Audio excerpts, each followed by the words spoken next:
All right, here we go, Danny. Back. The podcast is back. We're going to do some more episodes of this.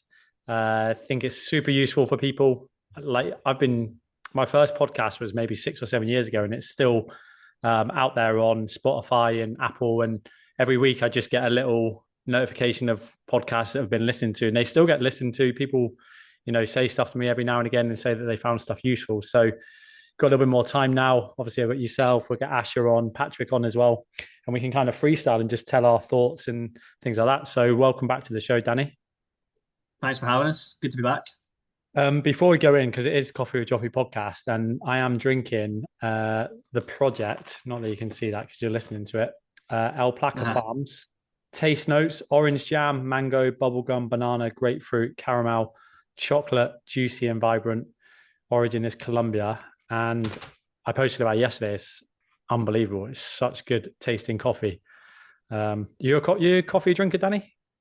I love coffee. Yeah, I did see your post and it sounds incredible. So I'll maybe have to get myself a cup at some point. But yeah, I'm partial to a coffee. I try and limit it, obviously the caffeine intake. But I'm going at least two a day. Mate, Big. 1:45. We've got late night tonight because we're watching United. So got to have a coffee now. Yeah, I know. To be fair, mate, the 2 cup rule might go out the window today if we can stay up that late. All right, let's get to it then. All right, so I'm just going to ask you straight out, Danny, and then we can kind of converse on this. Should you track your food on, food logging apps, food diaries, things like that, or just eat clean? It's a good question. And like I think a lot of, I suppose, the topics we cover in the fitness space, I'm going to hit you with that same answer where it's gonna come down to it does depend. It depends. The context is key here. Um, in an ideal world, I think for me anyway, I would say in my experience of coaching clients and my own personal experience, I think tracking is the kind of gold standard. I'm a very big believer, as I know you are as well, in what we measure we can improve. However, there are nuances in there. Some people tracking might not be the best thing for them. Um, you know, we talk about it a lot, but there will be some individuals who tracking is maybe not going to be appropriate for, those with a history of things like eating disorders. Tracking would not be the way to go. I know there's people who, they just it's not the most entertaining thing in the world, is it? It's you need to be quite disciplined with it and regimented. So for some people, the people we work with can have quite stressful lives, stressful jobs, stressful careers, whatever, and it can almost add to that. So I think it is going to be very, context specific, if you will. I think for a lot of people, it can be an incredibly useful tool. It's still inaccurate. A lot of these apps are, but it's going to be the most accurate form, if that makes sense, if you do it properly. Because if we're tracking, we can identify, potential areas which we're doing well in, and also areas where we're maybe lacking and could somewhat improve our diet, if you want to put it that way. Having said that, obviously not everyone tracks, and some people quite successfully can diet without tracking, and there are other methods which I'm sure we'll discuss here. Yeah, I'm going to attack it from the other side. So I'm going to go because the other statement is just eat clean. And the Mhm. reason I put that and ask that question is because, I'll get that. And I'm sure you'll get that a lot day to day working with clients and not just clients and members, but, people in general. Like as soon as people understand that you're a PT or a fitness coach, like they like to talk about nutrition. And just that term of eating clean, I think sometimes gets misconstrued. And like, what does it actually mean? And it seems to me that when people say, "Oh, I'm eating clean," basically what they're saying is that they're not eating any junk food, they're not eating any processed food. They're trying to cut down on sugar and desserts and that type of stuff. But they also tie in not eating carbs. Like carbs is like the enemy. Like the amount of times I'll hear someone say, like, "Oh, I'm not eating rice or bread or potatoes," and they tie that in with that same conversation and tie it with that same brush as um, you know cutting out chocolate and ice cream and things like that, which I think is a Mhm. huge mistake. And we'll probably go into this, but carbs are important, especially if you're training and you have got some fat loss goals. Carbs are going to be important. So I think it's interesting when people just throw away that or say that throwaway statement of like eating clean, because it's so like it's not an accurate it's not an accurate thing to go by. I think people, it's not sustainable, I think is the point I'm trying to make. Like they cut it all out. Hmm. And then Yeah. a week later, when their energy levels are right down at the bottom, because, they're just hadn't had enough calories, they've not eaten enough carbohydrates, they're trying to exercise and get steps in at the same time, then the only thing that's going to happen is that they're going to go back to eating what they were before, or if not, they're actually going to relapse and go back into eating a lot of, a lot more junk food. Yeah, no, I completely agree, and I think like that whole eat clean thing. The problem with it as well is it's a bit of a blanket statement, isn't it? As you kind of alluded to there, it's like, well, what exactly is eating clean? Because as well we know, having worked with however many clients that, or even your mates, your family, somebody saying, "Oh, I eat clean," and then you kind of go into a bit more detail and depth with it, and you're like, well, your version of eating clean and maybe my version of eating clean might differ there. But the other thing which you kind of alluded to, which I completely agree with as well, is it's like for me anyway, and I'm sure you agree, it's in a lot of cases it's completely like it's almost like it's not necessary for a lot of people. I think they do take a lot of people can take these kind of extreme approaches because it seems simple, but then the actual practicality of that when as you say, a couple weeks down the line, that it kind of creeps in that it's not really going to be sustainable. And that's something I quite like to say to my clients. It's like if they are thinking about omitting something as drastic as carbs, which again we'll go into, I'm not a fan of that to be honest. Not maybe in some circumstances, but majorly not. Or like omitting things like chocolate, ice cream, and stuff. For me, I always ask them the question, well, unless it's like a short term, very specific goal, what have you, I always say to them, well, is this something you can see yourself doing for like the rest of your life? Because might have been on a different podcast I was listening to, but the way they put it from a nutritionist was I really like the way they kind of termed it, and they were saying, well, if you're not willing to kind of live by this for the rest of your life, if you're willing to like never have chocolate again, even though you're quite a big fan of chocolate or carbs or something like that, then why are you doing it now? Like I quite like to make these small subtle changes to a person's diet where they can still get the results they want, and it might take a little bit longer, but then they don't have to eliminate all the things where they kind of get a little bit of joy and pleasure from. Yeah, and just that on that same topic of not being sustainable, I think with the world that we live in now and how clever and how much budget big companies and big corporations have for marketing, food and beverages and things like that, it's only going to get harder. And, especially Mm. for kids growing up and what they're exposed to online, social media, things they see. Um, the companies are clever. Like they know exactly what they're doing. They're placing adverts in exactly the right places at the right times. They have all of our information. They know on a Friday evening when we finished work that we're going to have a little bit of craving for easy food, and they're going to put the takeaways in your face. Even if I log onto the app now and it's kind of lunchtime on a Wednesday, the first things that come up on the delivery apps wouldn't be fast food. That they would put like healthy salads and things like that, because I would generally go towards that on a weekday, whereas on a Yeah. weekend it would be more.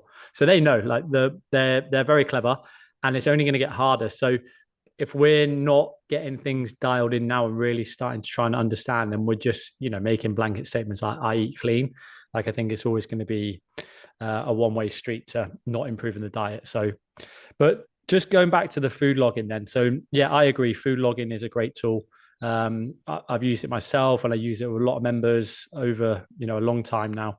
I still use MyFitnessPal. There's loads of other food logging apps out there as well. What's brilliant about MyFitnessPal is that I can get someone in for a consultation for nutrition, and I'll say, "Have you ever used MyFitnessPal?" And quite a lot of times they say, "Oh no," and then they'll go to download it and it's already downloaded and they have used it. Like people just, Yeah. I swear everybody's got MyFitnessPal. They've used it at some point. Like there is Yeah. obviously loads of other brands out there, and there's loads of great ones now. Like I'm just stuck in the habits of using MyFitnessPal the way that I see it and read it and stuff. But there's ones where you can literally just talk into the microphone and say chicken breast with broccoli, and it will just like it does everything for you. So that Mhm. one of those factors that maybe we've spoken about before, where people aren't logging accurately or don't know how to log, those are kind of getting eliminated, and we're getting to almost a position now where yeah, we understand that food logging takes a bit of time and it's hard, but the point is that it's getting easier and easier to do. Yeah. And just like we manage our finances and we get a statement from the bank at the end of the month, we can almost do that with our food now. And that's what I see with food tracking, because sometimes just through pure naivety, we don't actually know. And I've worked with people before who think that they're eating 1,200, 1,300 calories, and then we break it down, and it can go either way sometimes. For females, it can literally be like they're eating 600 calories, 700 calories. Or, for other people, it can be they're eating 24, 2,500 calories. And Yeah. especially if you start taking a weekly average over the weekends as well, because I think a lot of people over the weekends, they don't class that as calories that they should be tracking. Mm-hmm. No, 100%. And yeah, like as I say, it's not going to be completely accurate, but it's probably the most accurate form, and we can clearly point to areas where, you know, not only we as coaches can point to areas where they've maybe, overly consumed. Like weekends is an obvious one, but I think it's also a good educational tool for the client themselves, because especially if they've never tracked before, then you know they might, and it's quite often the case, as you were kind of saying there, they greatly underestimate a lot of the time how much they're actually consuming. It might not even be necessarily from a food standpoint, but things like portion sizes can come into play there. And then also, again, like we see it all the time, like how many people will look to their smartwatches and things and look at how many calories they've burnt, and think, oh, well, I've done all that exercise. So, and it's kind of like, oh, it's almost like that reward, like I've earned that treat and all this. And we kind of, I suppose, are quite prone to underplaying like the treats and rewards we give ourselves. And it's just raw data. If you look at it like that, the money analogy you use there is perfect. So yeah, for me, like tracking is the most accurate and ideal way of doing it. And it's, if you do it for long enough, then I'm sure you're aware, like not we don't as humans, we don't tend to like chop and change our meals too much. We're kind of, and it does become, the tracking almost becomes a sort of habit. Now, one of the additional benefits of MyFitnessPal is like if you do it fairly regularly, then you're eating the same kind of foods, then they'll save, and you don't actually. Again, it kind of eliminates that barrier of having to manually log it all and do that kind of monotonous routine. Um, I think another thing which kind of maybe puts people off with tracking, um, but like is I suppose that they think that they need to do it forever. But what I quite like to do personally with clients, is I always kind of use the example as like think of it like tracing paper. We use it for a couple of weeks to kind of gain an understanding of where we're at with our current diet, and then after a couple of weeks, once we get into the routine we have it, we roughly know how many calories we need to consume and how many we're expending. Then we can maybe back off the tracking as rigorously as we have to. And if we find that we're maybe moving in the wrong direction or things aren't moving, and then we can bring it back and make changes if necessary. Yeah, definitely. I love that analogy of the tracing paper as well. And yeah, I first thing I would say, hey, you've come to me because you want to make some changes, you want to maybe improve body composition, or you want to understand your nutrition a little bit more. This is a tool that we're going to use. I understand that it might be a little bit of an inconvenience for you to start with, but you will get used to it. But it's not forever, and it's almost something that I've spoken about before. Is people are the on-off switch. So most people kind of live their life with the switch off when it comes to their health and fitness. And what I mean by that is that perhaps they're not in a good regular exercise routine. They're not really mindful of what they're eating. They're just kind of like snacking and finding easy foods, and they're not thinking about it. They're not trying to get more steps in, and they're just not balanced within their lifestyle stuff. Then what tends to happen is a big goal comes up, or a New Year's resolution or something like that, and then everybody knows what to do and or has an idea of what to do, that so they start getting more steps in, they start exercising 4 or 5 days a week, they start tracking their food and eating more protein and lowering carbs and things like that, and then they get to the point where it's just too much and they end up turning the switch back off. And I always talk about this mode in between, the standby mode. Like someone who's got the switch off, they should be trying to get to that standby in between to start with, where they're just trying to be more active, they're trying to make better choices with their food, but they're not going all in. And then when Yeah. I'm sitting down with someone who maybe wants to dial in and really get to lower numbers on their body fat or lose a significant amount of weight, I want to address those things first. Like, what are you doing now? Because if you're someone who's doing absolutely nothing, the last thing I'm going to do is give you some macro goals and grams of protein that you need to hit. Like, to be honest, you just need to start the low hanging fruits, start, having a better breakfast in the morning, start planning what you're going to have for your lunch and dinner, go out and get some more steps. But if people are willing, if they're in that standby mode already, and that's a lot of the people that, come to the gym and train with us, they come regularly. and they've got this goal of like, yeah, do you know what? I'm ready to really push on. We start this like 12-week focus program or almost transformational program, but they're fully aware that there is going to be some sacrifice along the way. Yeah. No, and I think like kind of I suppose almost going to the other side of it there, like without tracking, I think you've kind of identified a good point there as well. For some people, you maybe wouldn't come in hot with the tracking right away, but that's where I suppose if you want to call it the eating clean approach can come in. But what I think is key with the eating clean approach, rather than just say, oh, you go away and just eat clean for me. I think the caveat to that where it can work well, and I have quite a few clients actually who don't track because for various reasons. But I think if you can go away and give them some kind of framework to work within and some kind of structure and guidance in that regard, that's where I think the eat clean kind of principle can work very well for those who don't want to track. Just an example of someone that I worked with before, which was interesting. And they were logging their food. They'd been doing it for a few weeks and they were doing pretty well, starting to see some changes. And then I just happened to check in with them on a Saturday. And they basically messaged me and said they were a bit stressed and a bit annoyed with themselves. Because like, oh, because I've eaten chocolate and I've ruined it, like this, like the other. And I was like, that's fine. I said, have you logged it? She said, no, there's no point because I've eaten this. And I was like, well, just log it in and let's just see what it says. If it puts you over on your calories and then we can make some adjustments. And then so she went away, she put it in, and she actually messaged me 5 minutes later and said, oh, I'm actually still within my calories and I'm still within my, and I was like, there we go. Like you've made, Yeah. because you've demonized chocolate or whatever it is that you had, you automatically, and if I didn't have that conversation with her, that could have easily been a Saturday, right? I've already messed it up. So let's carry on eating and drinking on Saturday night.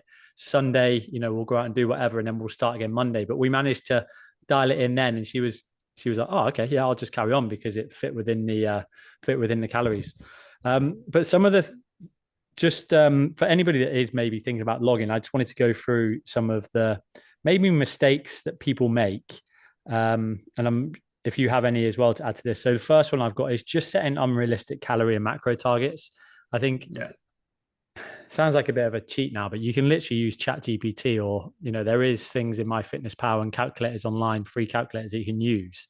Um, to be honest, most females, when I set their calories, they automatically just go, I can't eat that much, 16, Mhm. 1700 calories, because I think people are so have ingrained in them like 1200 calories, 1000 calories, that they find it hard to know why that is going to benefit them in the future. So unrealistic calorie and macro targets. One that we noted already was it's hard to log accurately because there might be times where you have to weigh foods out and things like that. But we already mentioned some of the apps that are coming now that are even more accurate. Logging at weekends is a big one for some reason, Yeah. Massive. because Yeah. because people are out of routine. They feel like they don't need to log. I think it kind of ties in with that point you made as well. The fact that people they tend to log the things they want you to see, don't you? All the in their eyes good healthy foods, but will maybe be prone to leaving out the snacks or the seemingly unhealthy foods. I don't like to use those terminologies because I don't really believe there are good and bad foods. They're just different choices, I like to say. And I think that's a really good kind of way of putting it as well. It's like you can almost take the emotion and the demonization out of the food. Of course, food quality does come into it, but if you literally just see it as like numbers, like the money analogy, then I think it's just helping educate people around that. But yeah, that's a big one, like inaccurately, I suppose, tracking or only tracking favorably, because that's a big point I like to write home is like, I mean, we're both sociable guys. We like to go out and eat all these different things, and there's literally no judgment with it. It's like just keep it accurate for your own sake, so we can be again. It all comes down to the accuracy.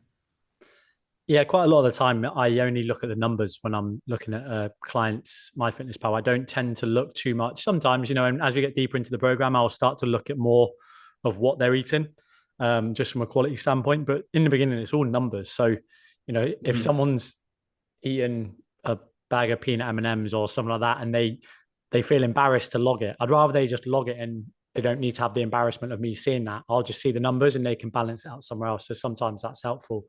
Um, the other mistake I was going to say was I find it. I think if you're starting to diet and dial in your nutrition, you have to get your, if you have a partner, your spouse on board. I think that's super important because Oh yeah, that's massive. Yeah.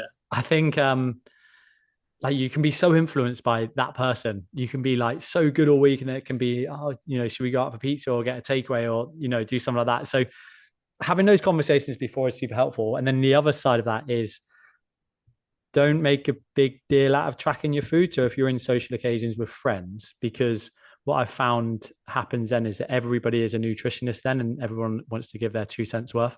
So Yeah. just you don't need to be like completely secretive about it, but yeah, don't tell everybody that you're tracking your food now because most people want to see you fail anyway. So Yeah, I think a good approach I quite like to use with I quite like to say to my clients, like if they know they've got a social occasion or event coming up, like if they can almost be on it, like with their tracking as best they can, like because that's within their control, and then they can kind of have that flexibility when they do go out with their friends, and then it's more a case of just trying to make better choices, and that just kind of gives them that, it allows them to, I suppose, properly enjoy that social occasion rather than having to worry about meticulously, everything that's going on their plate or going in their mouth. I think another one just there to kind of touch on as well is um, for me, it's little things with tracking in particular. Like people don't really acknowledge, like they might think they've got a little bit of oil for their cooking, or they might think they've put in a little bit of milk in their coffee, and they tend to overlook these things. And if you're not careful, these things can add up over time. So I think if you can again just be as accurate as you can. yeah, sauces as well. Like the amount of times you see like Uh, salads, like a cheesecake factory salad or something like that. The sauce has got about 300 calories in it.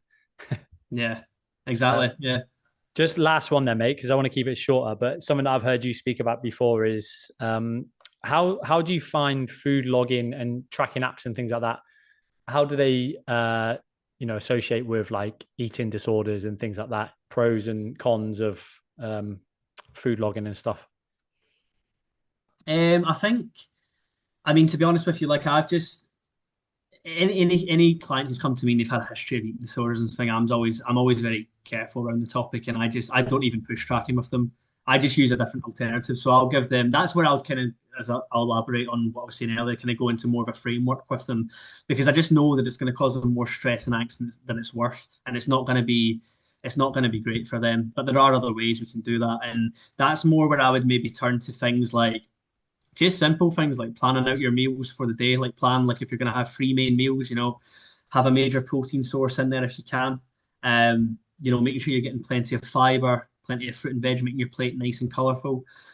If they've got like a fat loss goal, I would use some easy like substitutions. So one could be like swapping sauces for spices could be one, reducing your liquid calories, swapping like kind of starchy carbs for more salad and veg. Preparing your own meals is a big one because that's going to be within your own control.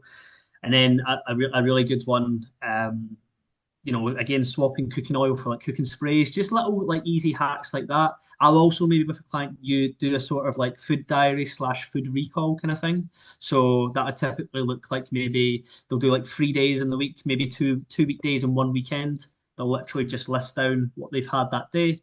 They'll send it across to me, and then I'll maybe give like some substitutions from there about what I would maybe recommend where they could have better choices. Those are potential avenues I would go down if I wasn't tracking with a particular client, which have worked very, very well in the past. The Yeah. other thing actually just this came into my head as well, I think for some people which can work well is like, although I don't personally kind of tend to prescribe meal plans myself, we've both had experience doing them in the past with meal prep companies. I think sometimes they can actually be quite good for certain individuals because they can just help kind of eliminate the stresses that come with the tracking, but also again from an educational standpoint, give people an idea of what I suppose that they should be consuming, like in terms of things like portion sizes, but also in terms of like specific foods. Yeah. I think I'm just going to end this one with I think it is hard, and I mentioned it before, like especially with the modern world and everything out there and clever marketing and stuff. It's hard, really hard to dial in your nutrition now. Um, I think it takes time. You have to be super organized. You have to have, people on board and understanding what you're doing, like a bigger goal as well. Like if you're just, I find if someone comes to me and it's just after a week and they're just feeling a little bit fat and unhealthy and they haven't really got that spark and goal in mind of what they want to get to, like going and logging your food is not going to be like they're not going to be able to do it. Like there really needs to be a deeper, a why that we talk about.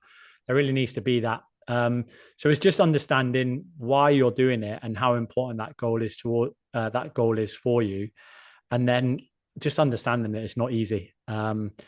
If you're trying to lose fat, chances are you're on a calorie restricted diet and you are going to feel hungry. You shouldn't feel starving, but you should feel a little bit hungry before you go to bed. And it's whether you can curb those cravings and not have the things in the house that are going to push your calories over the edge. But yeah, it's not easy. Yeah, and I think that's a good point you alluded to there. I've had this conversation with clients in the past, and it's also recognizing there's certain points to be more dialed in with your nutrition, but potentially like if you have something quite stressful going on, like you're moving house or you've got some family issue or work's been particularly stressful, it's probably not the best time for you to be then trying to meticulously track your calories because you're almost setting yourself up for failure because then you've got that to worry about and it adds as a stressor rather than helps aid you. And again, that's where we more like a case of like that's more probably when just showing up to the gym and trying to get activity in is probably like a good point for you just now, and then it's maybe something you can revisit when things have kind of calmed down a bit. Yeah. Okay, Danny, thank you very much for that. Enjoyed it. Pleasure. No, I did as well. It's good to be back on. Thanks for the invite.